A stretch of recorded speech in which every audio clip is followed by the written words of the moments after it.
नमस्ते दोस्तों, हम तीसरे चैप्टर में पढ़ रहे थे परागण, निषेचन,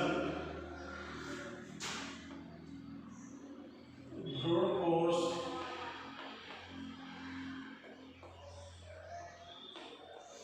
एवं भ्रूण का परिवर्धन व विकास, ये पाठ था अपना। और इस पाठ में आज हम पढ़ने वाले हैं भ्रूण का परिवर्धन। भ्रूण का परिवर्धन ये अपना टॉपिक है। देखिए, सबसे पहले बात करें निषेचन,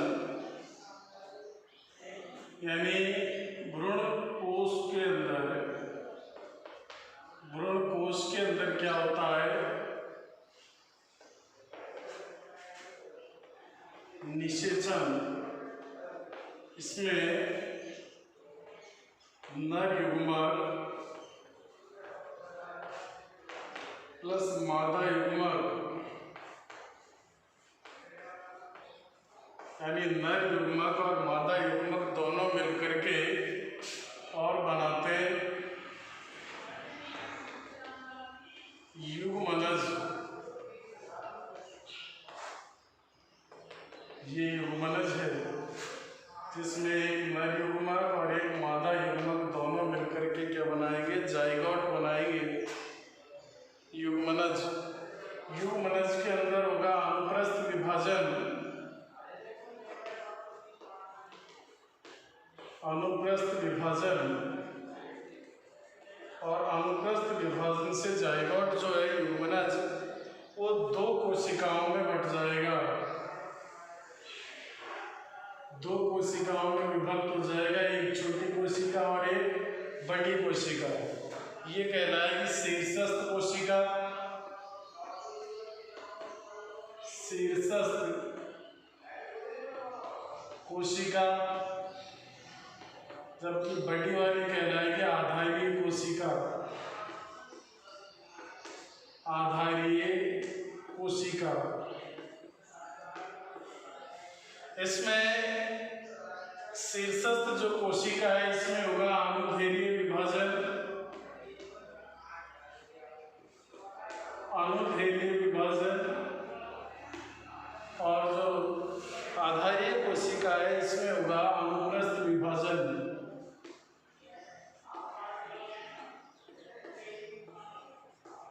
अनुप्रस्थ विभाजन। और अनुप्रस्थ विभाजन होकर के जो शीर्षस्थ कोशिका है, शीर्षस्थ कोशिका एक परतों के रूप में लंबवत संरचना में निर्मित हो जाती है।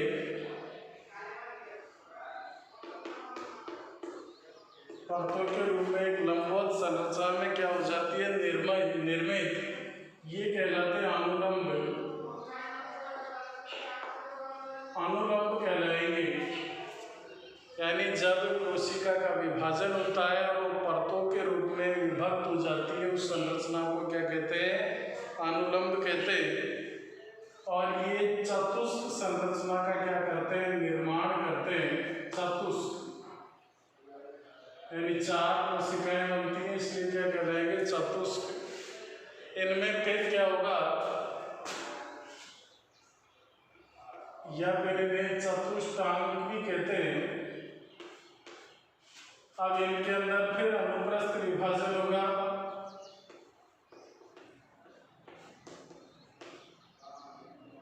अनुप्रस्थ विभाजन। और अनुप्रस्थ विभाजन होकर के ये जो कोशिका है ये विपरीत, यानी ये जो भाग है सिर वाला भाग ये ऊपर आ जाएगा, और ये जो 8 कोशिकाओं का समूह है वो इधर आ जाएगा। इस प्रकार की संरचना क्या हो जाएगी?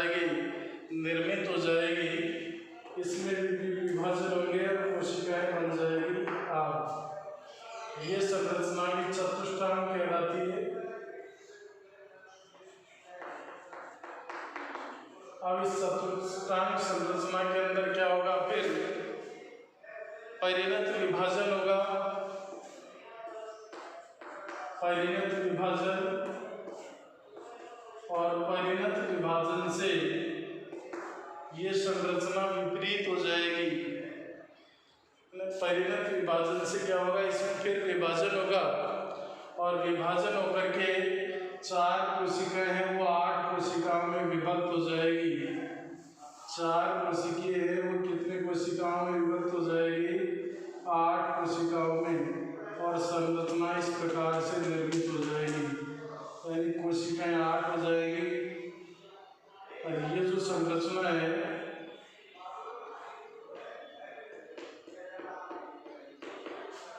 इसके अंदर जो ये चतुष्कांग बने हैं अनुलंब, ये अनुलंब क्या होते हैं, यहाँ इनकी संख्या बढ़कर के 7 से 8 कोशिकीय हो जाते हैं। 7 से 8 क्या हो जाते हैं, कोशिकीय। और ये जो संरचना है ये कहलाती है अष्टांगसक। अष्टांगसक संरचना कहलाती है, क्योंकि 8 कोशिकाओं का क्या हो जाता है, समूह हो जाता है, जिसे अष्टांग संघ कहते हैं। अब इस अष्टांग संघ में क्या होगा, यहाँ ये बाह्य त्वचा जब निर्मित होने लग जाती है, यहाँ प्राक भ्रूण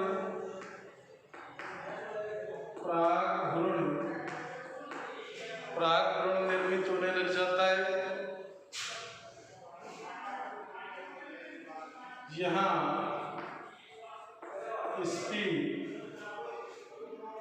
यहाँ पर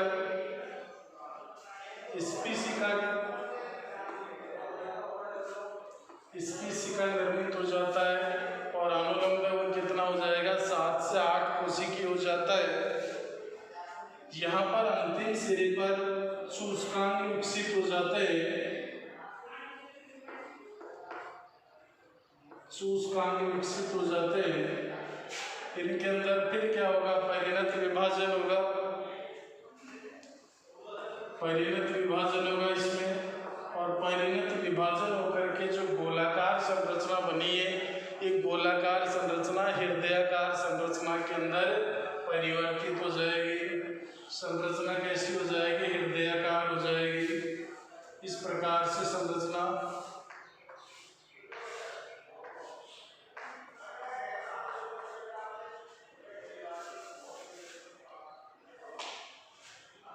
यानी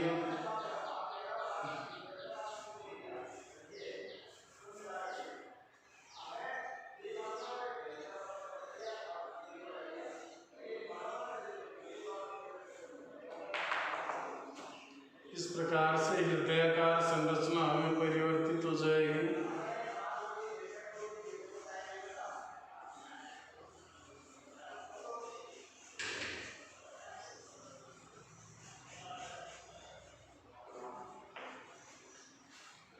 ठीक है, या जो हृदयाकार संरचना का मध्य भाग है ये कहलाता है सेरिबेलम। क्या कहलाएगा, सेरिबेलम कहलाएगा। इसके अंदर ये जो भार वाला भाग है बाह्य त्वचाजल, यहाँ पर मूलांकुर वाला भाग विकसित होगा, जो विकसित होकर के मूल का निर्माण करता है। ये निलंबक वाला भाग होगा। ये जो संरचनाएं निर्मित होती है बीज पत्रों का निर्माण करेगी, तो ये बीज पत्राधार होते हैं।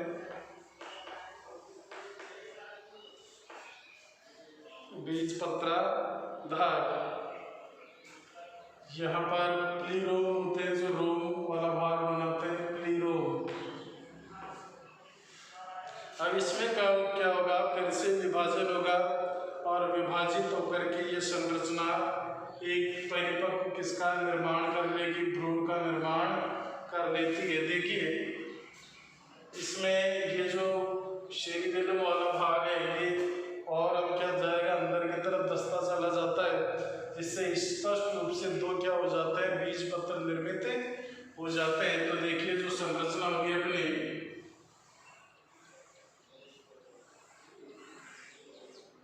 प्रकार से स्पष्ट बीजपत्र निर्मित हो जाते हैं।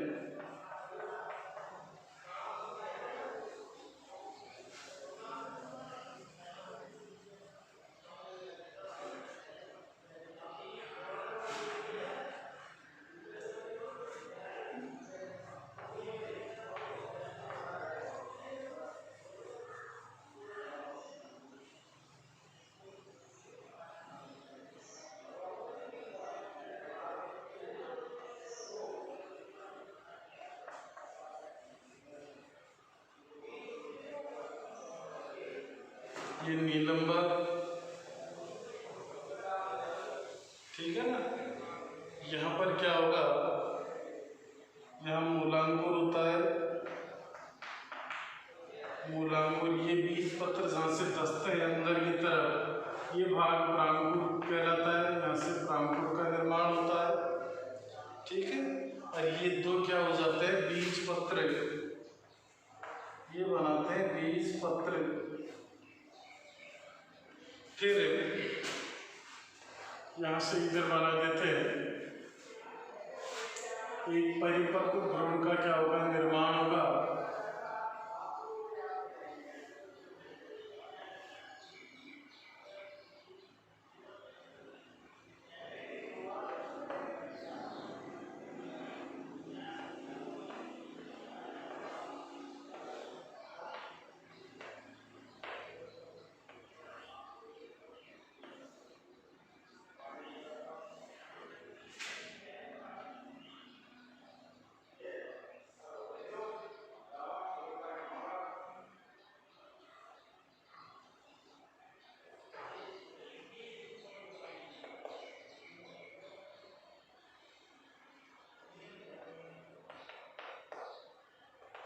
ठीक है, तो इस प्रकार से ये बाह्य त्वचा का निर्माण करेगी। बाह्य त्वचा ये बाह्य अध्यावरण कहेंगे इसको, बाह्य अध्यावरण। ये भाग अंत अध्यावरण,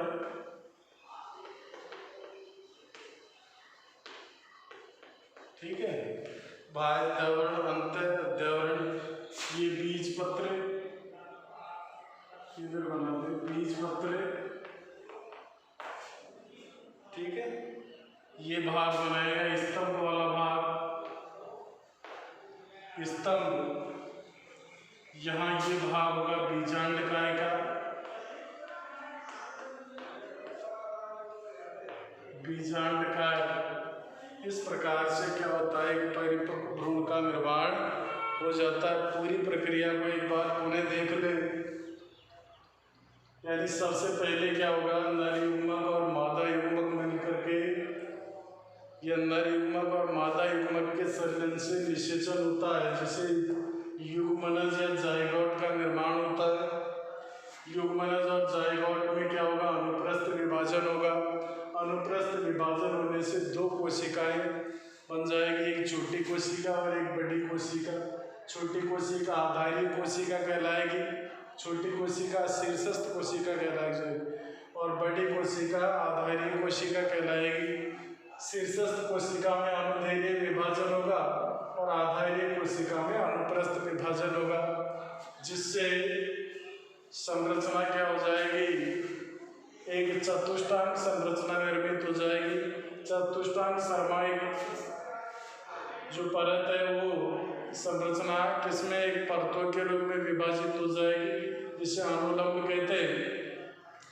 चतुष्टांग में फिर से क्या होगा, अनुप्रस्थ विभाजन होगा, और अनुप्रस्थ विभाजन से जो संरचना है विपरीत संरचना हो जाएगी, और विपरीत संरचना के अंदर फिर क्या होगा, परिणत विभाजन होगा। इसमें बार बार विभाजन होता रहेगा, और बार बार विभाजन होने से जो 4 कोशिकाएं हैं वो 8 कोशिकाओं में परिवर्तित हो जाएगी, और जो 4 कोशिकाएं बनी है ये 7 से 8 कोशिकीय संरचना है। अनुलंब कितने हो जाएगी, 7 से 8 कोशिकीय संरचना में परिवर्तित हो जाएगी।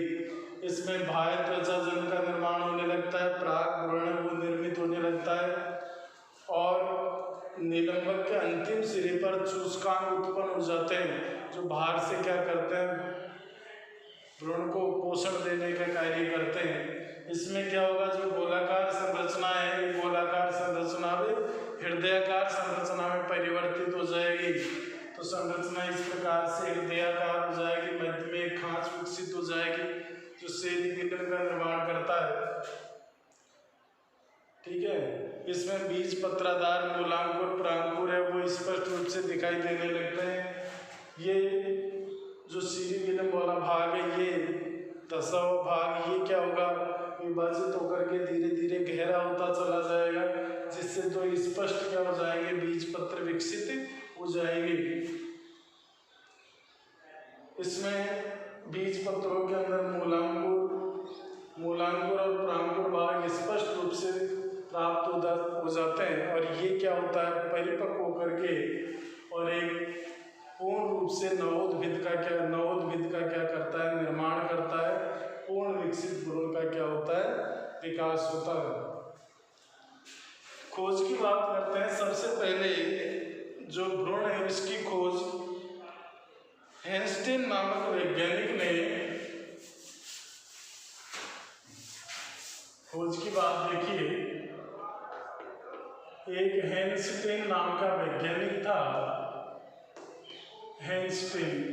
तो हेंस्टेन नामक वैज्ञानिक ने 1840 में, कब 1840 में सबसे पहले इसकी खोज की और इन्होंने कैप्सेला बर्सा पेक्टोरिस, कैप्सेला बर्सा पेक्टोरिस, पादप का नाम ध्यान रखा जाए, कैप्सेला बर्सा पेक्टोरिस जो पादप होता है, द्विबीजपत्री पौधा होता है, इससे प्राप्त किया भ्रूण को। यानी कैसा पौधा है, द्विबीजपत्री पौधा होता है और क्रूसीफेरी कुल में पाया जाता है।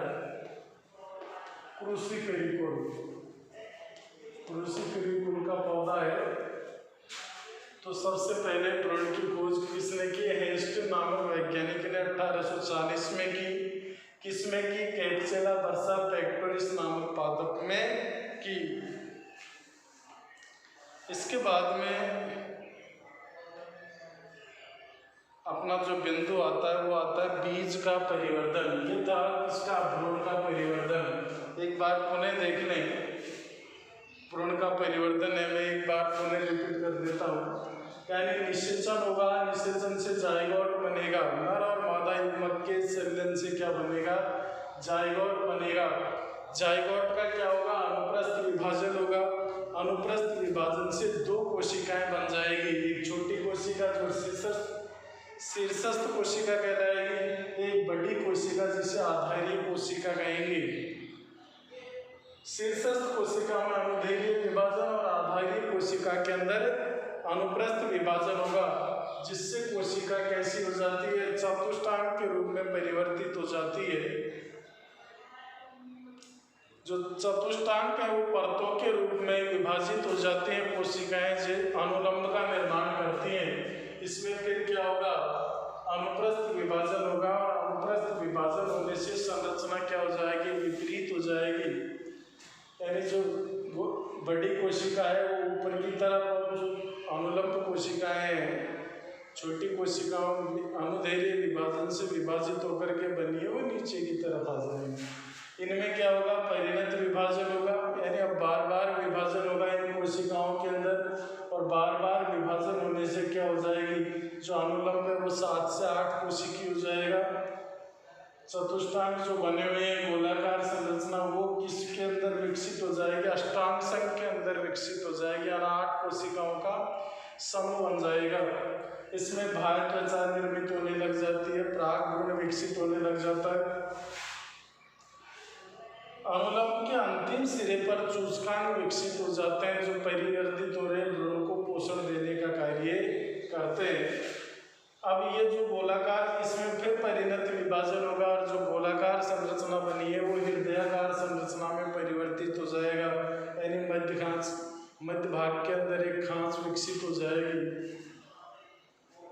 अब इस हृदयाकार संरचना के अंदर क्या होगा, ये जो भाग बना है धंसा हुआ जो गड्ढा में भाग, इसमें क्या होगा, ये अंदर धंसता चला जाएगा और इस पर स्पष्ट रूप से किसमें परिवर्तित हो जाएगा, बीज पत्रों के अंदर परिवर्तित हो जाएगा। इसमें मूलांकुर और प्रांकुर स्पष्ट रूप से दिखाई देते हैं। बीज पत्रों के मध्य वाले भाग के अंदर प्रांकुर विकसित होता है, जबकि दूसरे वाले भाग पर मूलांकुर विकसित होता है। इस प्रकार से ये परिवर्तित होकर के एक परिपक्व भ्रूण का विकास कर लेता है, जिससे नवोद्भिद क्या होता है, अंकुरित होता है। इसके बाद अपना बिंदु आता है बीज का परिवर्तन। ये था भ्रूण का परिवर्तन। अब अपन देखेंगे बीज का परिवर्तन।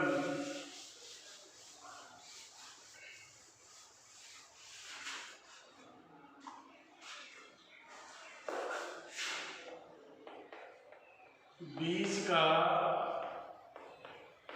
परिवर्तन, देखिए बीज का परिवर्तन किस प्रकार से होगा, यानी भ्रूण कोश हम पढ़ते हैं बीजांड के अंदर होता है भ्रूण कोश। भ्रूण कोश परिवर्तित होकर के बना लेता है भ्रूण कोश। बीजांड में जो संरचना परिवर्तित होती है वो भ्रूण कोश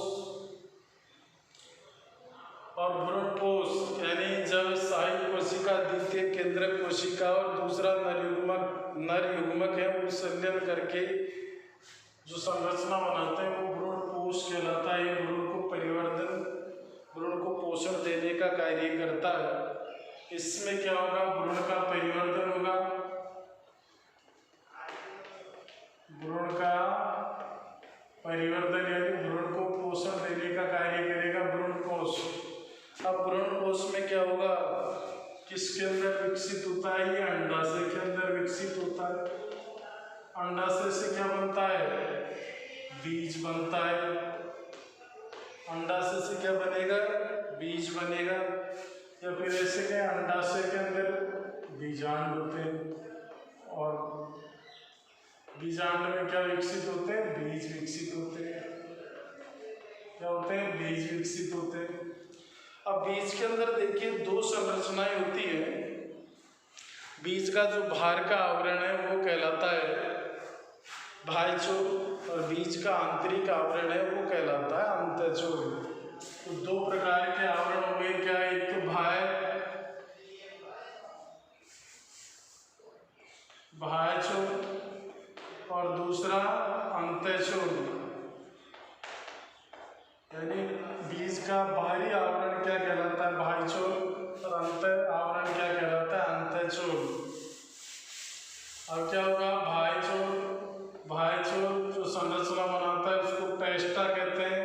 अंतःचोल से निर्मित संरचना को टेगमेन कहा जाता है, टेगमेन। कभी कभी क्या होता है, कुछ पौधों के अंदर ये बाह्यचोल और अंतःचोल है, इनके अलावा अध्यावरण जो है वो तीसरी संरचना का भी क्या कर लेता है, निर्माण कर लेता है। लीची के अंदर एक एग्जाम्पल देखिए, लीची, ये अपवाद कह सकते हैं। लीची के अंदर क्या होता है, तीसरे अध्यावरण का निर्माण हो जाता है। तीसरे अध्यावरण का क्या हो जाता है, तीसरा अध्यावरण निर्मित हो जाता है। जो संरचना बनती है तीसरे अध्यावरण की, यानी दो संरचनाओं के अलावा तीसरा अध्यावरण भी विकसित हो जाता है, जिसे कहते हैं एरिल। उस संरचना को क्या कहते हैं, एरिल। और किसके अंदर पाया जाता है, लीची के अंदर पाया जाता है। कभी कभी क्या होता है, जो बीजांड है, बीजांड के पास में एक टोपीनुमा संरचना विकसित हो जाती है। एक टोपीनुमा क्या हो जाती है, संरचना विकसित हो जाती है, जिसे क्या कहते हैं, केरिंकल कहा जाता है। क्या कहते हैं, केरिंकल। और किसके अंदर होता है, ये यूफोरबिएसी पौधों के अंदर होता है, यूफोरबिएसी, यानी अरंडी के अंदर ऐसा होता है। अरंडी के बीज के ऊपरी भाग पर एक सफ़ेद टोपी नुमा संरचना पाई जाती है। तो वो टोपी नुमा संरचना में क्या होता है, बीजांड से कभी कभी ये जो तीसरा अध्यावरण है इसकी तरह कोई भाग विकसित होकर के एक टोपी नुमा संरचना क्या कर लेता है, निर्मित कर लेता है, जिसको अपन क्या कहते हैं, कैरिकल कहते हैं। और किसमें होता है, अरंडे के अंदर होता है। देखिए अरंडे इस प्रकार से होती है और यहाँ पर क्या है, टोपी नुमा भाग पाया जाता है इस प्रकार से। तो इस भाग को क्या कहते हैं, कैरिकल कहा जाता है। इसके बाद में क्या होता है, जो एक बीजपत्री पौधे होते हैं, एक बीजपत्री पौधों के अंदर क्या होता है, एक परतनुमा संरचना बन जाती है। एक बीजपत्री पौधों में क्या होती है, एक पतली परत बन जाती है। एक बीजपत्री पौधों में एक क्या बन जाती है, पतली परत निर्मित हो जाती है और इस पतली परत को कहा जाता है ओपर्कुलम।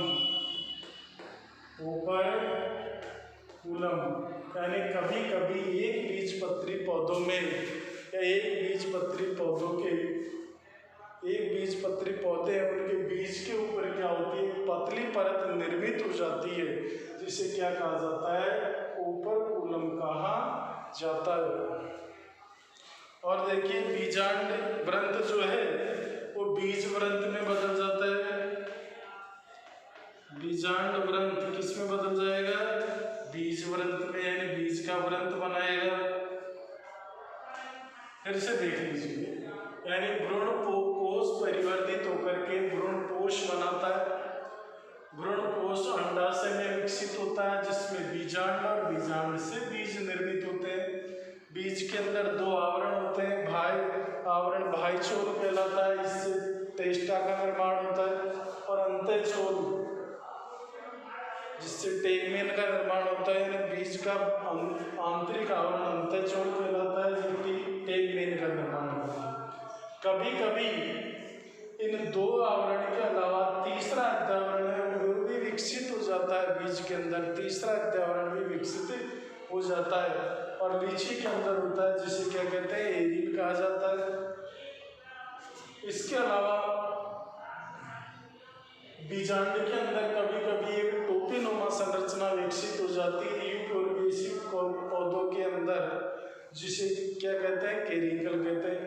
यानी जब बीजांड से बीज का निर्माण होता है तो बीज के ऊपर एक टोपी नुमा सफेद श्वेत संरचना का निर्माण हो जाता है, जिसे कैरिकल कहा जाता है। एक बीजपत्री पौधों के बीज के ऊपर एक पतली परत निर्मित हो जाती है, जिसे ओपर्कुलम कहते हैं। बीजांड व्रंत बीज व्रंत के अंदर परिवर्तित हो जाता है। इसके अलावा देखिए बीजांड द्वार, निभाग और रेपी। बीजांड द्वार, निभाग और रेपी, इनके अंदर कोई परिवर्तन नहीं होता है।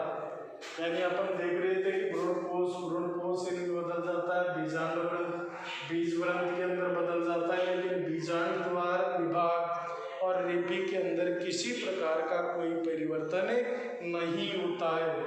बीजांड काय भ्रूण कोश में बदल जाता है।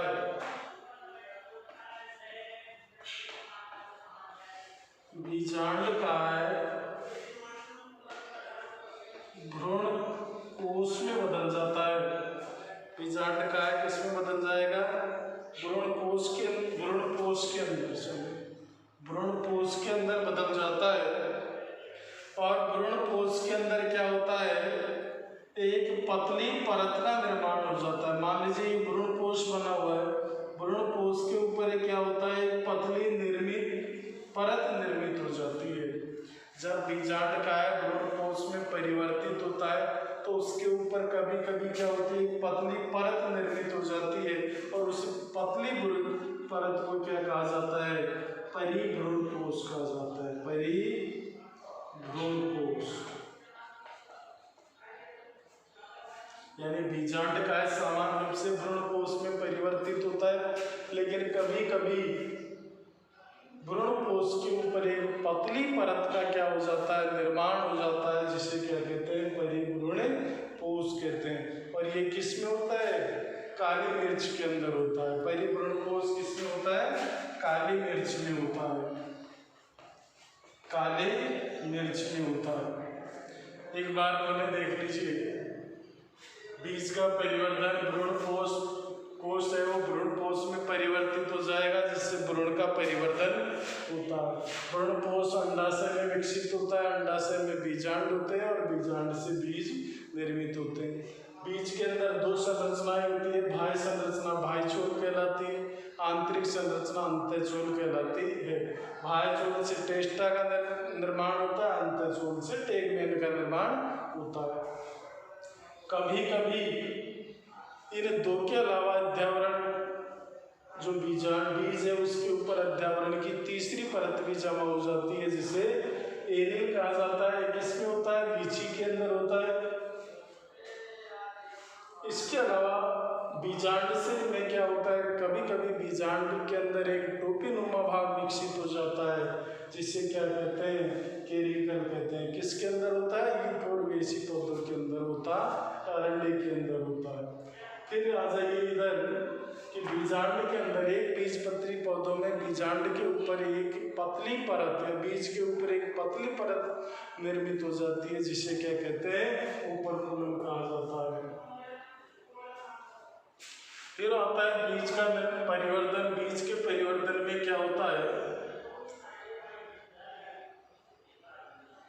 बीजांड व्रंत है वो बीज व्रंत के अंदर परिवर्तित हो जाता है। बीजांड द्वार निभाग और रेपी के अंदर किसी प्रकार का कोई परिवर्तन नहीं होता है। इसके अलावा बीजांड का भ्रूणपोष में विकसित हो जाता है। बीजांड का भ्रूणपोष में विकसित होता है। भ्रूणपोष में कभी कभी एक पतले आवरण का क्या हो जाता है? निर्माण हो जाता है, जिसे क्या कहते हैं? परिभ्रूणपोष कहते हैं। किस में होता है? ये काली मिर्च में होता है। आज की